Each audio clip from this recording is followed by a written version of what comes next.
Today's show is brought to you by Audible. Audible is offering our listeners a free audiobook with a 30-day free trial membership. Just go to audibletrial.com/musicalswithcheese and browse the unmatched selection of audio programs.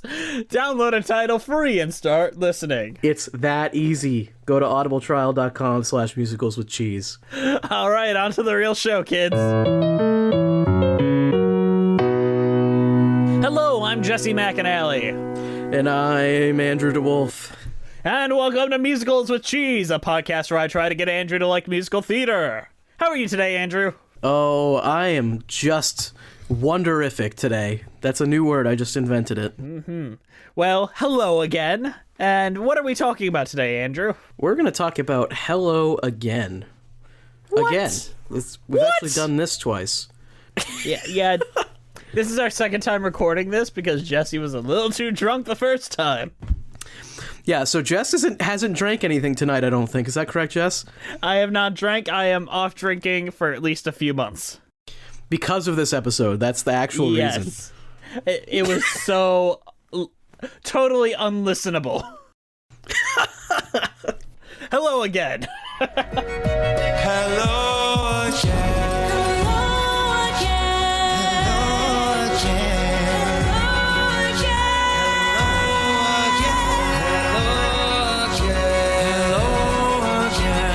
So, Hello Again is a musical with music and lyrics and book by Michael John LaChiusa. It's based on an 1897 play La Ronde by Arthur Schnitzler, also titled Regan. It is focused on... You tried to do that name drunk, too. I remember that. Schnitzler. I think I just called him Schnitzel and hoped you wouldn't notice. The musical premiered off-Broadway in 1993, directed and choreographed by Graciela Daniele. Since then, it has been performed in London, Sweden, Australia, Germany, and New York. The stage musical has been adapted to film, which is directed by Tom Gustafson and written by Corey Kreckenberg. Filming began in December of 2015 and had a limited release in the United States on November 8, 2017. The film stars Audra McDonald, Martha Plimpton, T.R. Knight, and Rumer Willis, and it follows 10 lost souls across 10 periods in New York City history. The daisy-chained musical explores love's bittersweet embrace as the pursued become the pursuer and slip in and out of one another's arms, spinning through 10 music-fueled vignettes which come together in one soulful circle. The film was orchestrated and arranged by Todd Almond and Tom Gustafson. Andrew, what did you think of Hello Again? And just for further note, Andrew did not watch any live production of the show. He just watched a movie, and it's relatively the same basic story with one big alteration, which I'll come to when we talk about it. We are basically just talking about the movie. So basically, sorry, there's not any real production to use. Yeah, so we're talking about the movie. So yeah, if we say anything you don't agree with, that's why. 100%. Mm-hmm. Blame Andrew is the final answer. Fuck you. So Hello Again. I think the show comes off as like a bunch of short segments that are essentially unrelated. I think the characters are the same. Like they use one character from the previous short segment, and they're basically unchanged, but they're in a different time period. I might be wrong about that though. They play the same role in a way. Like the whore is a whore in both of them, the nurse is a nurse in both of them, but they are different characters in a different world that have different personalities. Well, do they have different personalities though? I think a lot of them do have the same personality as well. Like the soldier in both of them is... Oh, sorry about that. Yeah, go ahead. Well, some of them do and some of them don't. Like the nurse is very love-struck when she's with the soldier, but when she's with the college boy, she is very take control and strong. Yeah, but then there's other ones where they don't change. Like the husband in both of them is very... kind of timid, I guess. I'm trying to find a way to describe him, but yeah. And the soldier in both of them is just kind of out for sex. So, yeah. Well, do you want to just go scene by scene and describe them? I think that might be the best way to do this show, honestly. All right. I agree. So let's start from the very beginning of Hello Again with the whore and the soldier. You there? Come and tell your sweetheart where you've been. Hey, it don't matter. Hello again. This scene takes place in 1901 in New York City night where a prostitute approaches a soldier. Now, in the original cast, the original off-Broadway cast, this was played by a woman, Donna Murphy. In the film, it is portrayed by a man dressed as a woman, which honestly rubs me a bit the wrong way because it is just a cisgendered man playing a woman, and it feels for no other reason aside from just like they wanted Martha Plimpton and Audra McDonald to be together, and it feels like a really shitty way to get that. It feels cheap, and if you are gonna try to take that move, at least cast a transgender person in that role, you know, instead of just confusing the audience with no reason. Especially being the very first short, it's a little awkward. I guess is the best way I would put it. And I feel that I don't understand the point of it. Like, there should be a narrative point to it, or a thematic point to it. Or if they are just doing a woman as a woman, have a trans person in there. And if you're not, have it be addressed and have it be a man in drag. Because those are two very different things. I think what they did is that they kind of ruined this first short because they wanted to change a short at the end. Because they wanted Martha Plimpton's character to be a woman, which is great, and I think it works. Yeah, but basically they ruined this first one in a way, or at least made this, it kind of lessened what this one could have been. It gives you an introduction where you're immediately asking questions instead of following along with it. Yeah, and especially in something like this where if you're going into this and you have no idea what it is, you might be immediately confused in the first 10 minutes. Well, it is a confusing show as is, and adding that onto it makes it a bit more confusing. I think they try to help you a bit by giving you that short introduction with the whore as a man and Martha Plimpton, like, kind of giving that bookends to it, but I don't think it's effective. No. I think if they wanted to change that short in the middle, they should have also changed this short here, and I think they just kind of wanted to have their cake and eat it too, and it just doesn't work. As far as the music in it, though, I think it's a good song to start with. It's a very good song. Like, it's eerie, it's sexy, it's all of the things you want it to be. Yeah, and I think with this is the song that they kind of come back to, isn't it? Yes, it is the wraparound song that comes in literally every single other song. Yeah, so I think it's definitely a good song, and I think it is good. It's just the short that it's in, it just makes it a little bit awkward. Mm-hmm. It's a good intro, but in the film, it doesn't quite work. And I'm still figuring it out myself why it doesn't work as well. I think the second short works a lot better, in my opinion anyway. The hoppin', shakin' bird, let's burn.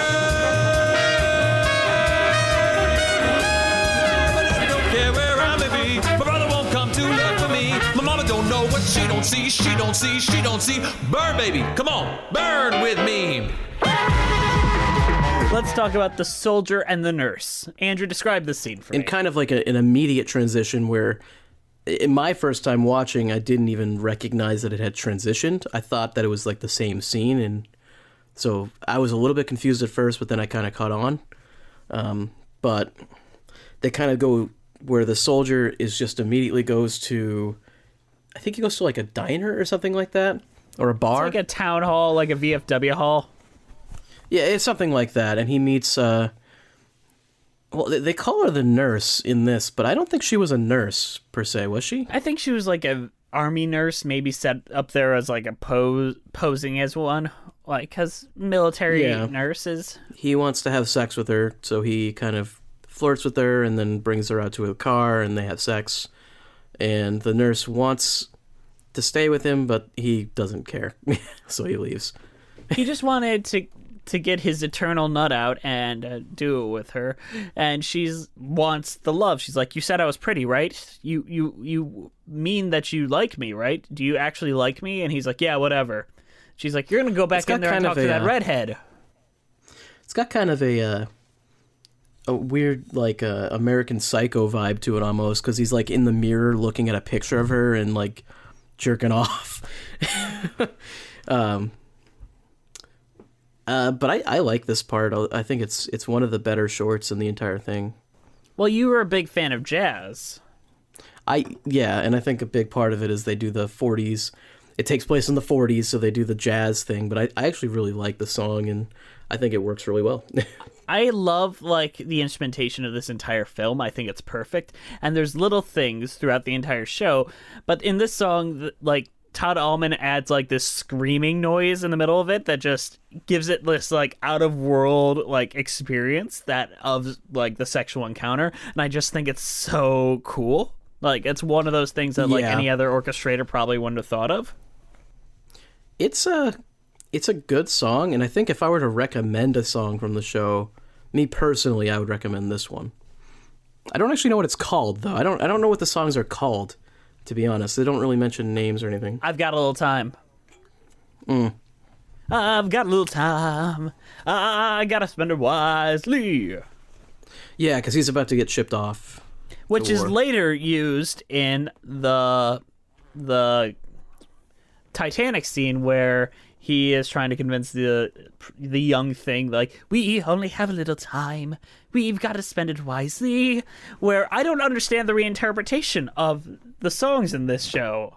It baffles me, but I love hearing it. Those are two very different meanings as far as, like, what that little segment means, but I guess it's neat. It's neat to have recurring themes. It's just odd to have them mean different things.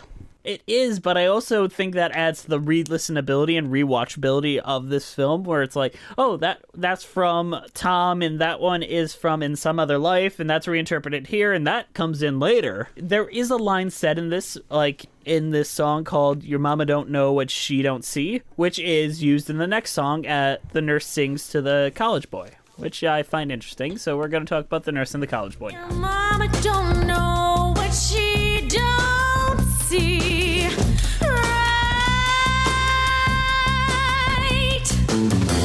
I should have met you in some other life. So let's talk about the nurse and the college boy. In 1967, a nurse is hired to take care of a wealthy college student who has injured his leg. And instead of really taking care of him, she just kind of bangs him. And then leaves him all chained up. Yeah, she's a pretty bad nurse. I mean, depends on if it's Patch Adams logic, where all you need is a smile. All you need is a boning. Yeah, it's not Patch Adams logic. She's a bad nurse. Do you think they're going to make a new Patch Adams and it's going to be played by Will Smith? CGI Patch Adams. Oh, God. They got a big CGI red nose on Will Smith. As far as this one, it's interesting. It's kind of got an awkward vibe to it because the kid looks like he's like 16. And the nurse is definitely older than that. They both look around the same age. I think I disagree. That did throw me off. I didn't see the boy as visibly younger, but maybe. I guess. I mean, I think what they intended is not that, so that might just be something I was picking up because of, something like this, you go in with your preconceived notions and they get it put onto everything, so. So I think the song is really good. It's like really sultry. And really, it is probably like the most active seduction song in this entire show. Which is odd because you think it wouldn't take much to seduce a college student. But she's like, no, I have banged a lot and I want to take advantage of this situation here and you're going to enjoy it. And it's not like he's like totally against it. It's just nice to see a woman take authority in a musical theater song of her sexuality. Yeah, I mean, she goes all out. And this college boy, he's tied up and he talks about how his mother wouldn't like it. And she reinterprets the mama don't know what she don't see. The one thing that kind of throws me off is that she leaves him tied up. I don't really understand why she did that. Well, because he was kind of snobby, like, I won't be needing a nurse soon, so maybe you'll be out of a job. And she'll be like, fine then, get yourself out He of that. He didn't really say it that way, did he? I don't remember that. He kind of just says like, oh, I guess maybe I won't need a nurse soon, huh? Like, awkward kind of guy doesn't really know what to say kind of talk, I guess. I don't know. Well, she offended her, like, obviously. Like, she was like, fine, asshole. I mean, but doesn't she know that she's going to get in trouble because this, like, rich boy is going to tell his mom that the nurse, like, tied him up and had her way? Well, he doesn't need a nurse anymore now. She Patch Adams' dick hard.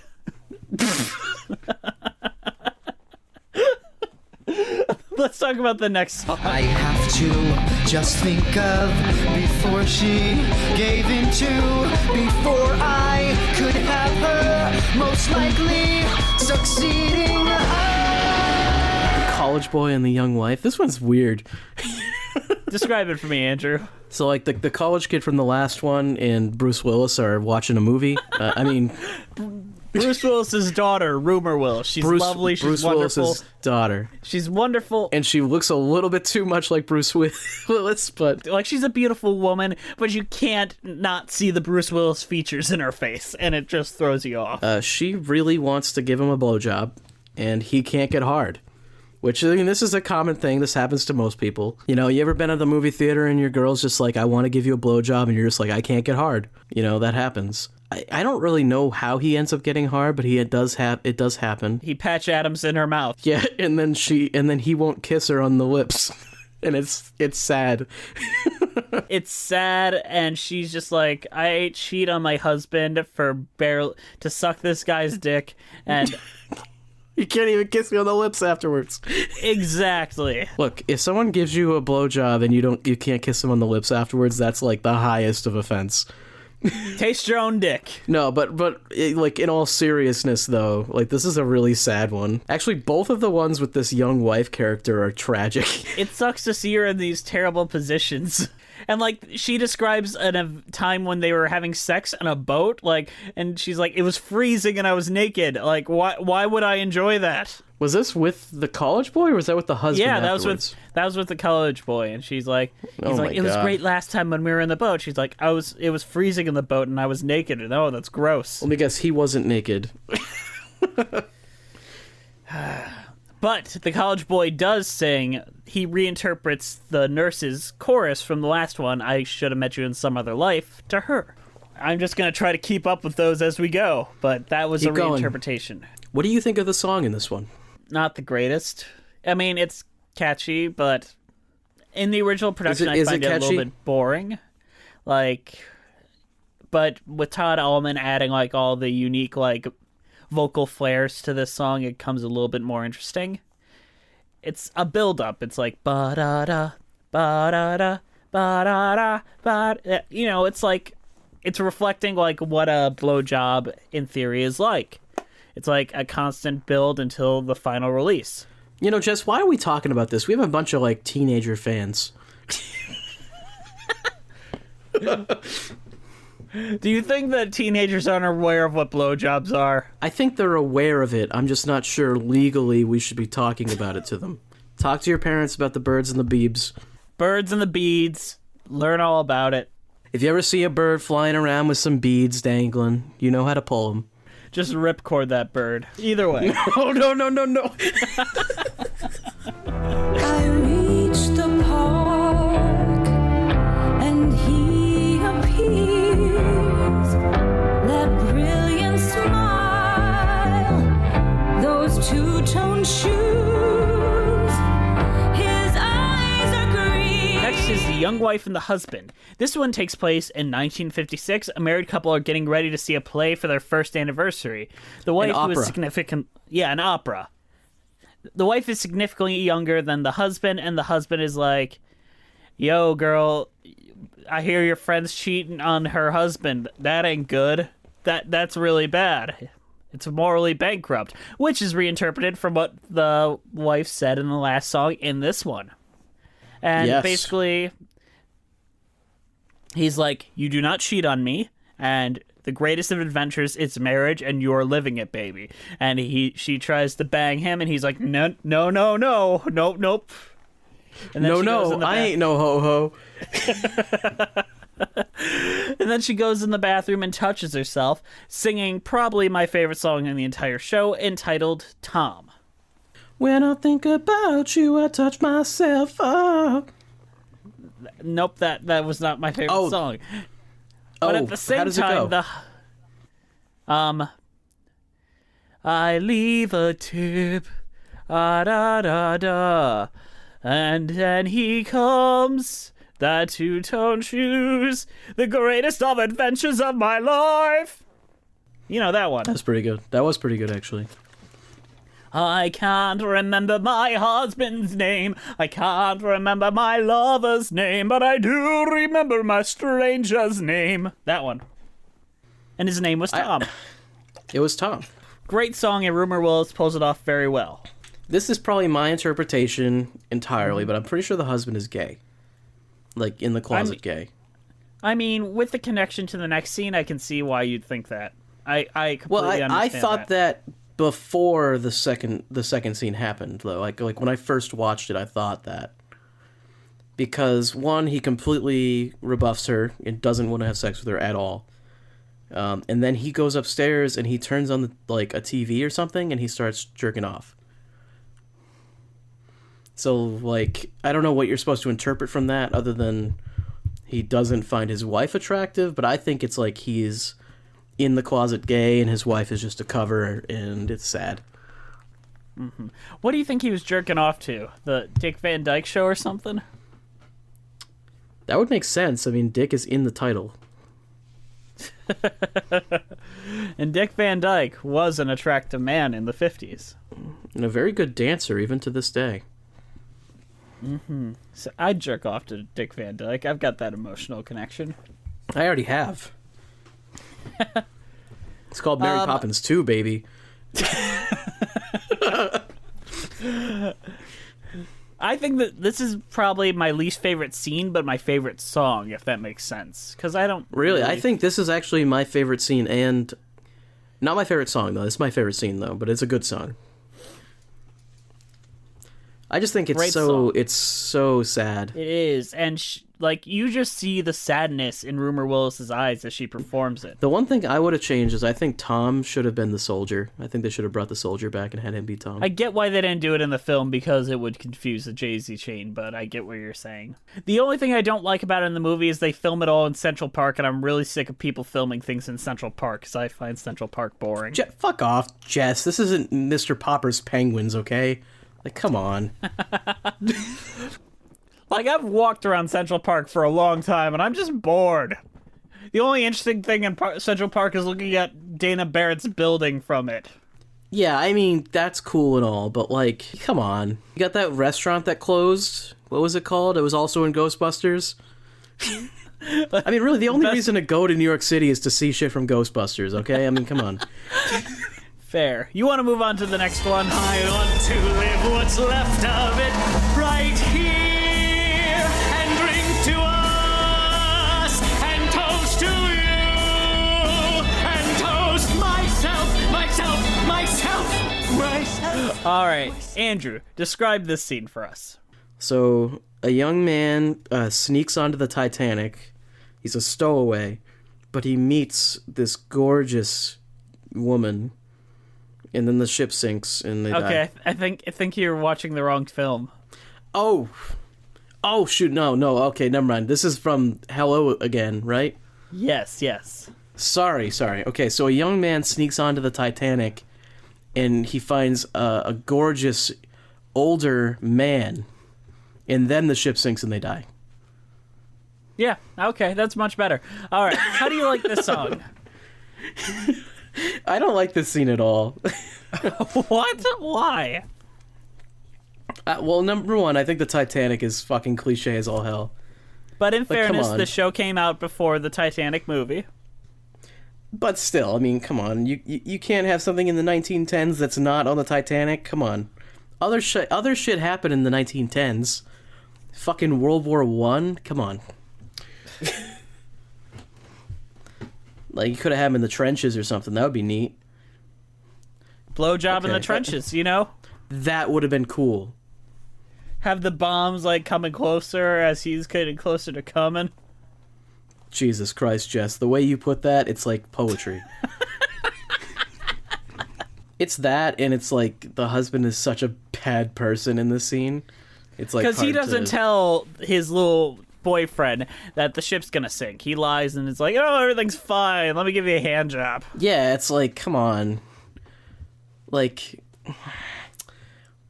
I mean, I guess the implication of this that he doesn't want anyone to know that he's gay, right? I think is the implication. Well, there's that implication. But essentially, I think this is the only orgasm. Basically, it seems like he wants to go up on a high note. This is the only scene though where someone actually commits like an actual rape, basically. Sex without like full awareness of the situation. Yeah, that's rape. Yep. So, and also he is getting him drunk at the beginning of the scene. So, like, I mean, this is just kind of an uncomfortable scene, I guess, because of that. It's the most blurred consent. Yeah, it's kind of the one that makes you feel like you need to take the shower the most. Because not only is he, I mean, he's raping him. I mean, basically, not in like a forceful sense, but in like a false pretenses kind of way. So, still gross and still the same thing. But he's also murdering him essentially. His death probably wouldn't have happened if he hadn't given him that death hand job. Yeah, or at least he would have had a better chance of survival. I mean, we don't know where they were on the ship, so it's possible they would have died either way, but, like, he would have had a better chance had he been told. So, and really the song in this is, I mean, not that memorable, so, at least in my opinion. I'm sure Jess can sing every word, but... I love this song, yeah, I do. It repeats a line from the nurse and the college boy where she was like, don't you want someone like myself, myself, myself? And he's like, and cheers to you, and cheers myself, myself, myself. You know, that callback. Is this a better love scene than the Titanic film by James Cameron? It's shorter, so yes. Yeah, that I would like to say that, yeah, the Titanic movie is fucking long. I survived a shipwreck. Yeah, that was Sunday night. I survived a plane crash. That was Monday night. The Young Thing and the Writer is definitely my least favorite scene. I agree. Basically, it's a wannabe filmmaker, brings his camera into a nightclub, and he finds this guy, and he quotes the last song by saying, I found an angel, I think I found an angel, and they go back home, and they fuck, but the entire time, this filmmaker's like, close up, De Palma, love it, da-da, and I just want to punch him in the face. It's like the worst part of Rent for the entire short. Like, honestly, I wouldn't even hate Rent that much if they didn't do that stupid shit where the fucking guy was like, pan left, pan right, close up, zoom in. It's like, dude, fucking stop. And then this guy, I think he starts it. He, like, literally starts with him making, like, some sort of a camera reference. I can't remember. Yeah, I was like, it does. He, like, opens with, like, close up. It's like, skip this scene, hang on. Film directed by me, edited by me, and starring me. These filmmakers, man. Filmmakers are they just love fucking talking about their own films and jerking themselves off. Like, Christ. Can you believe people that make films? Like, just the worst. The worst. And this filmmaker lies to his, like, one-night stand that, oh, I'm working with Paul Newman on a screenplay. In reality, he was working with Randy Newman. What's the bug? We need a bug.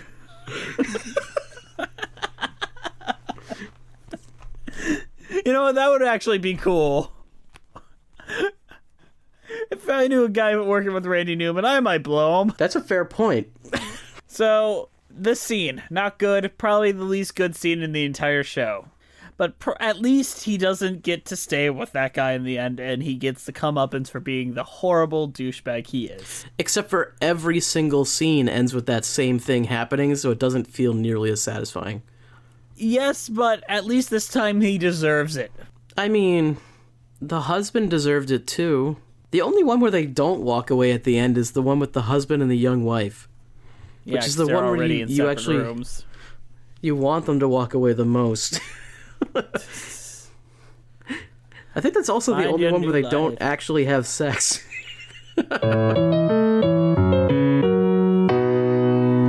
Today's show is brought to you by Audible. Audible is offering our listeners a free audiobook with a 30-day trial membership. That is a good deal. That's a good deal. Good deal. Just good go to deal. Just to go to audibletrial.com/musicalswithcheese and browse the unmatched selection of audio programs. Just download a title free and start listening. What are you waiting for? It is that easy.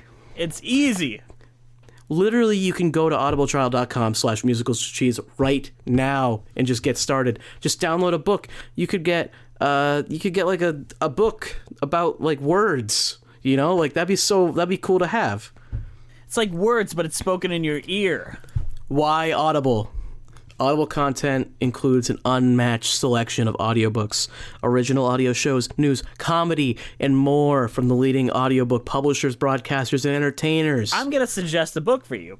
So, it's Shine, a short story by Jodi Thank you, Picoult. Jess.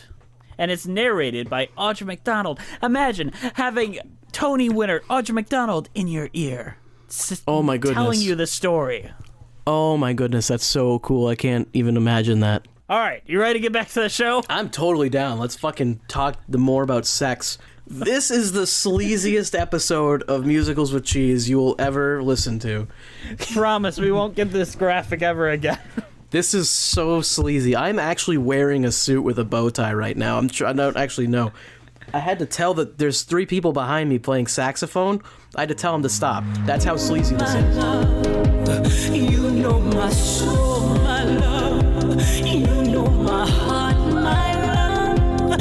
And what my heart desires without the love you give. Why would I want to live? All right, let's talk about the writer and the actress. So, this is the one big change from the stage to the screen. So, in the original version, it was a silent film where the writer has the actress perform in a way that she feels was a lie, and then she refuses to go on. It's kind of a goofy scene, and I don't particularly like it. So, for the film, it takes place in 2002. A songwriter is helping his ex-girlfriend, a famous actress turned singer, attempt to make a comeback in pop music and record a new song.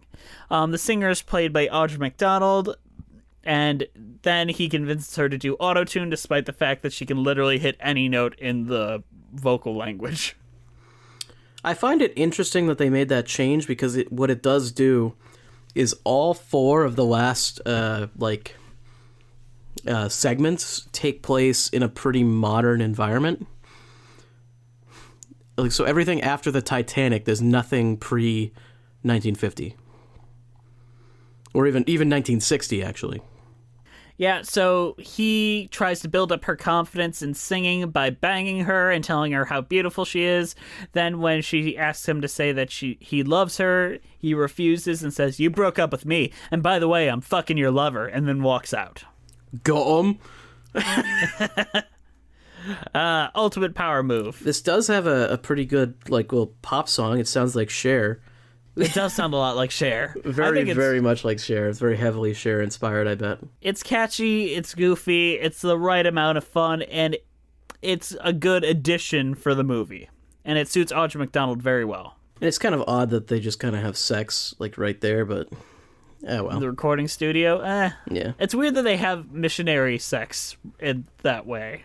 I think it's weird that they wouldn't be worried anyone's going to walk in. I mean, if they walk in, what the fuck are they going to do? Oh, okay, I guess that's happening. They'll maybe tell somebody. Hey, they're having sex. Oh, that's nice. Big scandal, famous actress having sex in a recording studio. I like that they did the little pop segment, and I think it's neat that they have a completely different style of music for that, which is fun. I think I never thought I'd enjoy an opera singer, like a trained opera singer, being auto-tuned as much as I did. Like, it's a neat sound. I mean, to be honest, I think I actually would have preferred the silent film thing, but I've always been kind of a sucker for that, like, 1930s style, so that's kind of a personal choice, I guess. Whereas I've always hated the 2000s with a passion, so... What? Why? That was when I was a child. What, like Michael Jackson? I have, like, inverse nostalgia, I think. Like, pretty much everything that I remember when I was a kid, I hate. It's like, oh, I remember that when I was a kid. That's horrible. I don't know. It's like the opposite of nostalgia. So, like, the 2000s, like, any music from the 2000s, like, whenever I hear that fucking Low song, I'm like, oh, God. All right, let's move on to the actress and the politician. I can play advisor to the senator. Hire me to work on your image. I'll manipulate the press. We'll buy a registered house with a Georgetown address. We'll write the place off as a work expense and through the IRS. All right, Andrew, explain what happens in this scene. There's an actress and a politician. The actress is, well, probably not the same actress as the previous one, but it's an actress who loves a senator, and the senator is Miss Hillary Clinton. Pretty obviously. I mean, they don't even try to cover that. Well, that's something that you would take away newly from, like, the gender change. Yes. Which I think the gender change does work. It's just that it creates problems with the first segment. Yeah, but I really like the scene, and it never worked for me when it was a heterosexual relationship. Like, why couldn't they be together or something? But now that it is a Annie, I'm a homosexual senator. relationship- Yes. Exactly.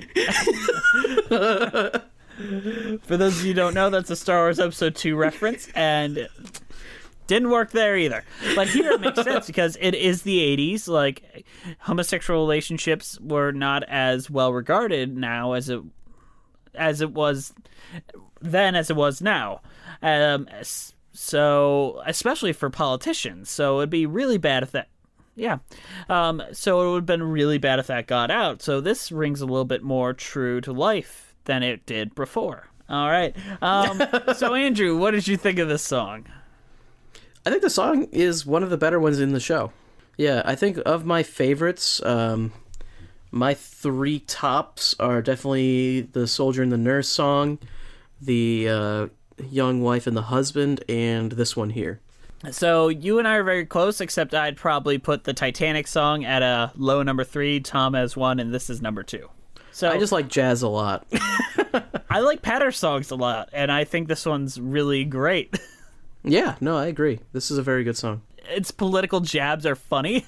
Like, I'll be friendly to Republicans. Like, shit like that. But the chemistry they have is really good in this scene. Like, between the two of them, I think it's really good. Oh, and to keep up, this one reinterprets the lie motif from the previous song, where they talk about it being a lie. So, there's that reinterpretation there. Angel, don't wake up. I am in your dream. Sleep, lover, don't wake up, or else our dreaming.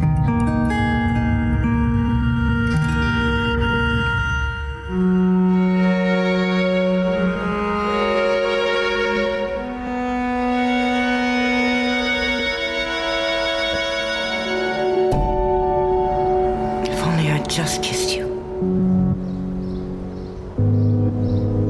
Hey there. Where you going, love? Yeah, in this one, it's kind of, this is the wrap-up one. Yeah. The horror character is, like, aware of everything. Like, it's weird. It's like, it's almost like implied that they know what's going on. I don't know. I mean, This is I like- get that. This is like a, you know, one step away from being like a weird sci-fi thing where it's like there's multiple timelines or some shit, and then the horror is like this character that can see all of it, and like they know. Well, they bring back the "Hey, where you going, lover" from the first song in this, and they kind of refer to other people, like the girlfriend I knew, my wife, and my ex, or my girl, like something like that. Yeah, my husband, my ex. Basically referring to all of these people as if they're all daisy-chained and connected to this version of the politician specifically. It's just very... And then to see this... this, I guess it's a prostitute, right? To see this prostitute, you go in this door that says hello again or something, or hello. It might just say hello. I can't quite remember. It says something like that, though. And then he's like on a screen. And So he's it's like got a an mask internet- on. It's like an internet prostitute, but they decided Do they have didn't want to make physical as sex? much. They didn't want to make as much money being an internet prostitute, so they decided to do it only in one room, I guess. I don't know.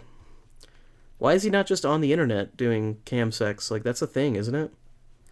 This could be like a very fancy, like, you know, kind of like the screen, or not screen, like where you got the plexiglass between you and the person. Oh. Okay, I Maybe it's one get of you. those. And then, like, she can get invited inside or something if she gives enough money or something Yeah. like that. Yeah, I don't know. It's weird. It is weird. And then the fact that, like, every time they show him, the years pop up on him or something. There's, like, text where it shows the years. I don't know. It kind of gives off this weird vibe that, like, he knows exactly what's going on. And then also, when she leaves, she sees all the characters, but she also sees the prostitute, but it's not the prostitute, or maybe it is. Like, they're Not wearing... the one from the first scene, at least. Well, not the one from the first scene, the one that she saw. Mm-hmm. But, like, is it not him, or is it him, or... I don't know. This last scene is a little confusing. I think they're like, trying to tie everything together, but it just doesn't work. And they kind of had, like, what they were kind of stuck with what they had in the film. It's not like or the original show. It's not like they can fuck with that too much either. Yeah, so I think that the last scene just kind of... It ties it up in a very sloppy bow. But that sloppy bow, like, gives me the feels, and I don't know why. It didn't give me anything.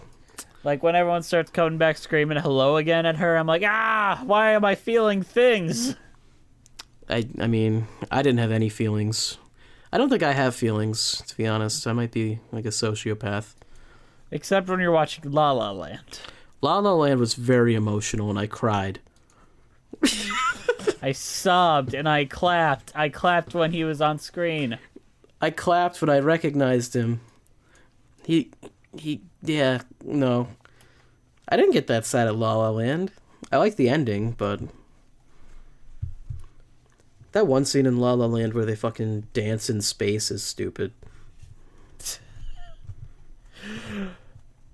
Fair. I mean, yep, you can't fight with that. But the ending's really good. I don't know. Alright. I mean, what did you think of the whole show? I love this show. It's not perfect. It is sloppy in places, both in the show and in the movie. The movie makes a lot of choices that I appreciate and like, and a lot of other ones that I find very hard to justify. And it feels like it's an attempt for inclusion, but it doesn't work right. It rubs you wrong, and I don't think they had it all together when they were working. Like, they didn't justify it very well.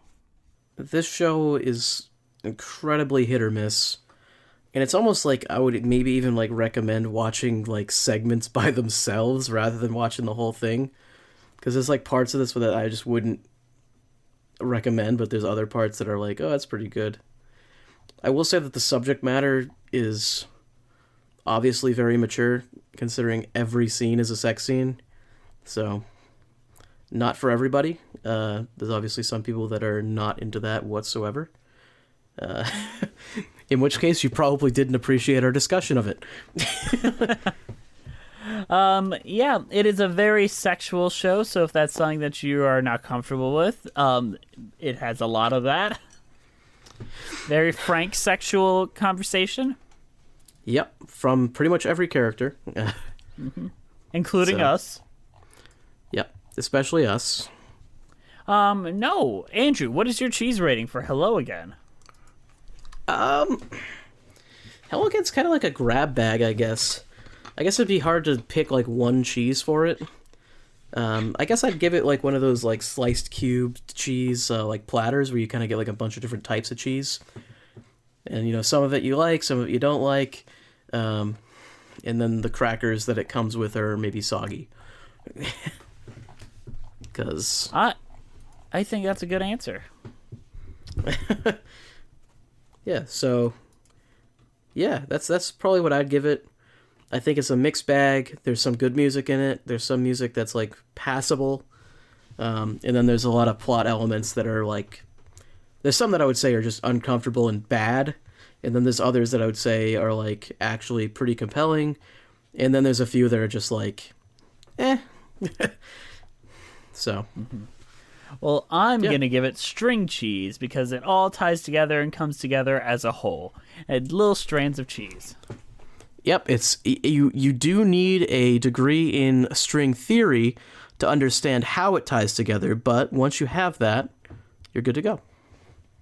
I mean, I would like to completely naturally kind of transition into saying that today's show is brought to you by Audible. Audible is offering our listeners a free audiobook with a 30-day trial membership. All you have to do is go to audibletrial.com/musicalswithcheese, the name of our show, and you can browse the unmatched selection of audio programs and download a title for free and just start listening. Just go for it, you know? It's really that simple. Just go to audibletrial.com. Is it that easy? Musicals with cheese. It is that easy. Just go to audibletrial.com/musicals with cheese. It's really That's simple. Us. It's free. You get a book like with it. You get it. When I initially got it, I got The Disaster Artist, which is a great book, unrelated to musicals, but that's what I have used it. So just letting you all know. Mm-hmm. So thank you guys for listening. Please follow us on iTunes, Spotify, Stitcher, @MusicalsWithCheese. Our Twitter is Cheesy Musicals. Our Instagram is Musicals with Cheese. Our YouTube page is Musical Theater Lives. Email us at musicaltheaterlives@gmail.com. Our title card was created by Jolene Casco. Follow her at Jolene Casco. Please, folks, leave us more reviews so we can do another contest. We want to do another contest where we give you guys a $25 gift card, but we need more reviews. Tell your friends to review. Tell your family to review. Leave us all the reviews on iTunes so we can climb up those charts and be the greatest musical theater podcast in the world. And if you'd like, we do also have a Patreon page where you can donate to us directly if you'd like. Yes, if you want to give us your money directly and don't really want to review us, just donate to our Patreon. Absolutely. We really appreciate everything we can get. Yes, because we are poor. We are broke human beings. We sit around and we watch musicals and we talk about them. You think that makes us any money? No! No! In fact, it loses us money on a monthly basis. We love you guys. We do it for you. Yes, we love you. We do it. All right. We'll see you next week, and thank you for listening to Musicals with Cheese.